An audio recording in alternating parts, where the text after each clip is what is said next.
Hi, I'm Leo Finelli, and you're listening to Generation Change.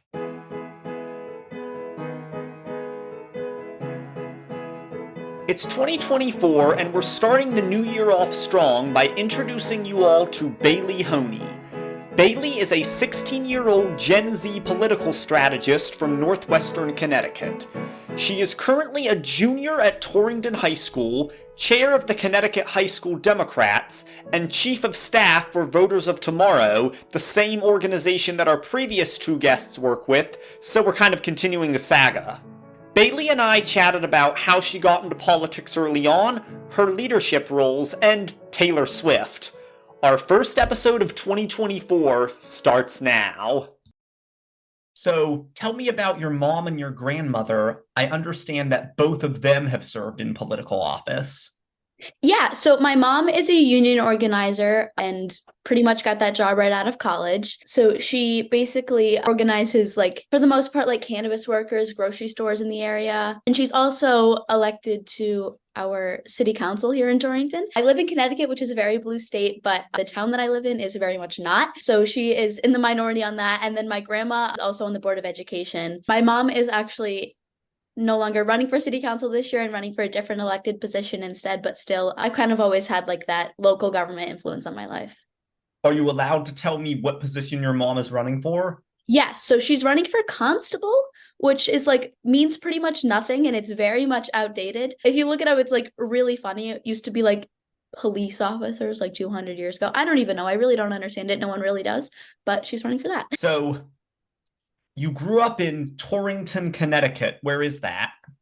It's like pretty much I'm almost in Massachusetts. It's in the northwest corner of Connecticut. Very much like, I don't know, when most people think of Connecticut, they think of like the like area that's pretty close to like New York City. So I'm the opposite of that. It's not traditional Connecticut, and I'm about like 20 minutes away from the Massachusetts border. So, how and why did you first get involved?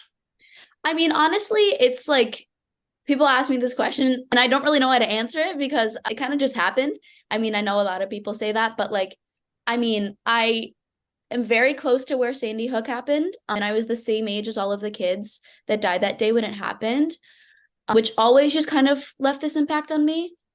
I mean, I was 5, 6 years old, but like it still was like, obviously I didn't understand it at the moment, but growing up and like I have two younger sisters that like go through active shooter drills like it's nothing. And it kind of just like at this point we've become so numb to it. So that's definitely always been my call to action. I mean, my mom being a union organizer and having local elected officials in my family, it's kind of always been like, you know, politics has always been presented to me and not necessarily like certain ideals, but just the idea that you should get involved in your community and get involved if you see something going on that you don't agree with. So that has definitely like pushed me into everything. I mean, overall, like Donald Trump's election, definitely, I mean, I was like, what, 8 years old, but like definitely was like a wake up call. I got to go to the Women's March that following January. That was like really, I mean, eye opening to me. Again, I was super, super young, but like before I could even really understand what was happening, it kind of just like, I don't know, I guess pushed me into a call to action. And yeah, I've been like testing out the waters and doing a bunch of different things ever since. What causes are you most passionate about and why?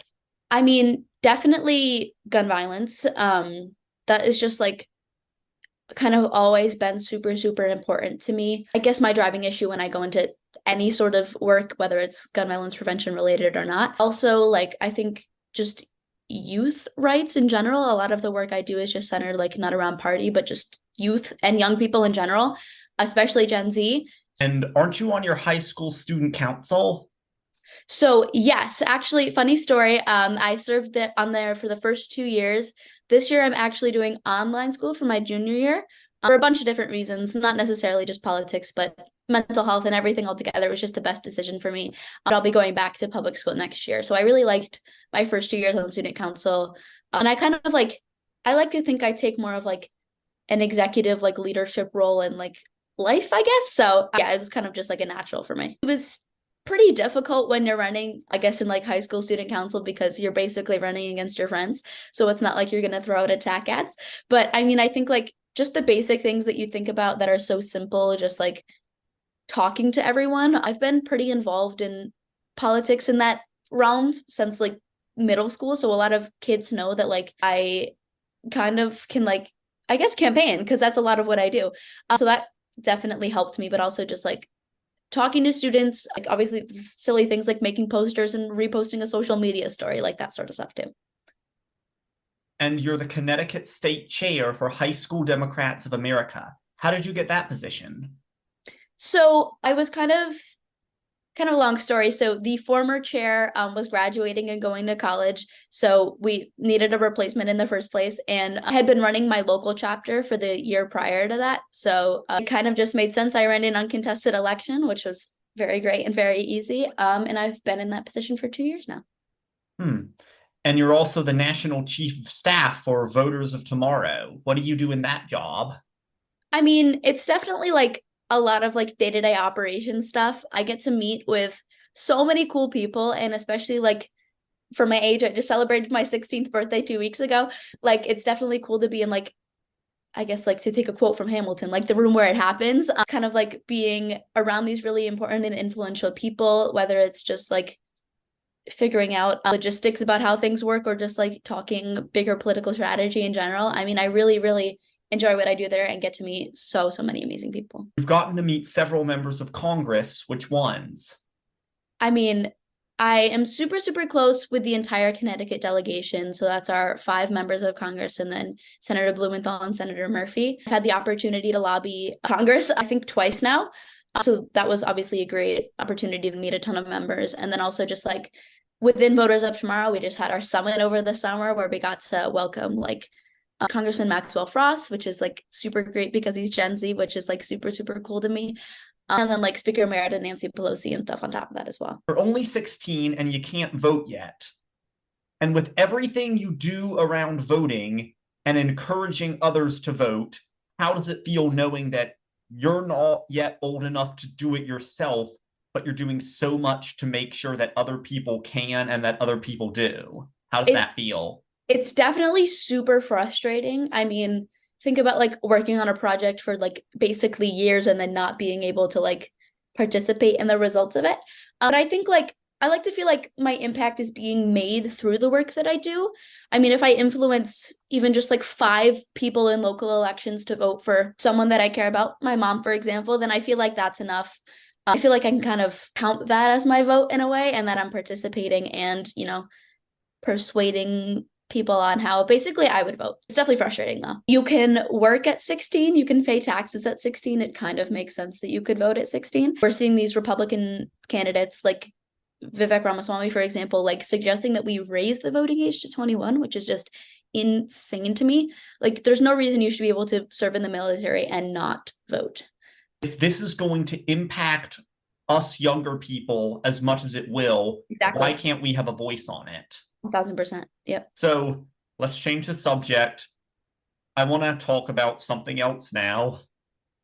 You're a huge Swiftie and you went to the Eras tour. How hard was it to get tickets? Oh my God, it was the best night of my life, and I'm not even exaggerating. I am such, like you said, I'm such a huge Swiftie. So we like, it was actually a funny story. We did not make it through the first, I don't know, 12 rounds of the Ticketmaster. So they had sent us an email being like, here's one last try.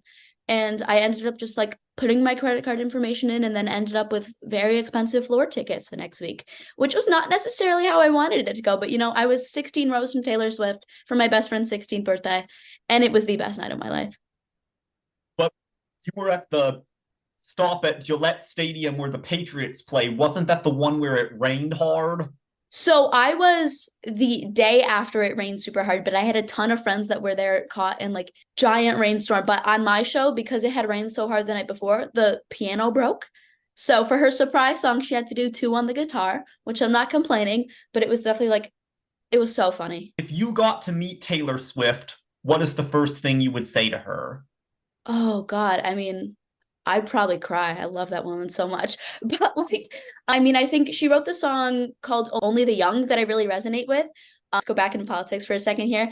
But in her documentary, Miss Americana, it's kind of basically following her around as she's deciding whether or not to speak out on an election of Marsha Blackburn in Tennessee. So that kind of follows her whole story between all of that and like speaking out against President Donald Trump. She ended that documentary by writing a song called Only the Young, which is basically about how our generation, only the young, is the only one to experience like gun violence and just so many other issues happening the way that they are. So I would definitely, I mean, if I had to pick a favorite song meaning wise, it would definitely be Only the Young. I've said Only the Young 15 times, but like, yeah, I don't know. What else do you do in your spare time? I mean, definitely, I wouldn't say I have a lot of spare time, but I like to make time for my friends, make time to just do like, I guess what people would call normal 16-year-old things in politics. And if you're doing a lot of this work, it gets really easy to kind of slip away from like, I guess like normal life. So I like to just like hang out with my friends, go to sports games. I love a good Starbucks run all the time. So I like to just like basically everything you think a normal 16-year-old would do, I like to fit into my life somehow. How do you take care of yourself physically and mentally? It's definitely pretty hard. Like I said, like everything gets swept away so easily when you're focused on one thing. I mean, I like to just like give myself some time. For the most part, I try not to work on the weekends if I can. Again, things come here and there and I have to catch up with school or whatever, and it is what it is. But I like to take the weekends to, hang out with my friends. I kind of like, not that I'm a gym rat in any way, but I think it's really important to like get my body moving. It helps me just think better as a human. So I like to go to the gym every once in a while. And then also just like taking time to myself and unplugging and like putting my phone and everything on do not disturb, and just like whether it's like hanging out with my family, walking my dog, anything like that that just takes me out of the moment for a little bit. Do you like being out in nature? I mean, definitely. Here in the Northeast, it gets really cold really fast and basically is disgusting half the year. But like in the summer and like when we're kind of like edging into spring here, it's really beautiful. And we're about to hit foliage season, which is super, super pretty up here. So yeah. Are you thinking about college yet? Definitely. I mean, I'm taking my SAT in like a week and a half, which is, and then like I've been touring a ton of colleges over the past couple of years, and then I'm kind of planning a few in the near future. But yeah. What are some of the colleges you visited? So I got to do a summer program, a summer after my freshman year of high school at Georgetown that I really liked. Definitely a very hard school to get into, but if I can get in, that'd be great. And then I have a ton of really close friends that go to George Washington University, so I've got to like spend a good amount of time there. And of course, like being on the East Coast, having access to like so many amazing schools like so close together. I live like right in the middle of New York City and Boston, so I've got to like visit like NYU and Columbia, and then also like Boston College and like Northeastern, and then again just like Yale and like other things in the state too. So do you think you might run for office someday? I mean, if the timing lines up and the stars are aligned, definitely. I think like it's always been something like, I guess, basically in my blood. I mean, yeah, if the stars are aligned and it lines up perfectly and there's this here and there and I feel like it's the right time for me, then I would definitely consider it. I want to end this by saying I wouldn't change it for the world. I love all the work that I do. And yeah, I really enjoyed talking to you today. I enjoyed talking to you too. Thank you so much for coming on the show. Thank you. Bye.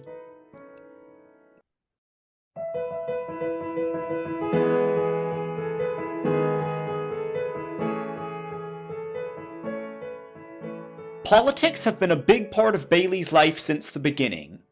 Her mother has been a union leader for many years, and 2 years ago, 2022, unions won more than 70% of their elections.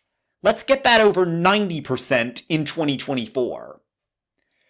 Bailey also said that a lot of her organizing isn't around the Democratic Party or partisan politics, but just youth rights and Gen Z. I feel the same way about myself and my work, and I agree that the voting age should be lowered. Think about all the things that Bailey is legally able to do as a 16-year-old. Why can't she vote? But even if she can't vote, Bailey wants and needs all of us to vote. We all know we can't have a future without each other. You can follow Bailey on Instagram at Bailey Hoehne, that's BAYLYHOEHNE, and you can stream the Taylor Swift Miss Americana documentary that she mentioned on Netflix.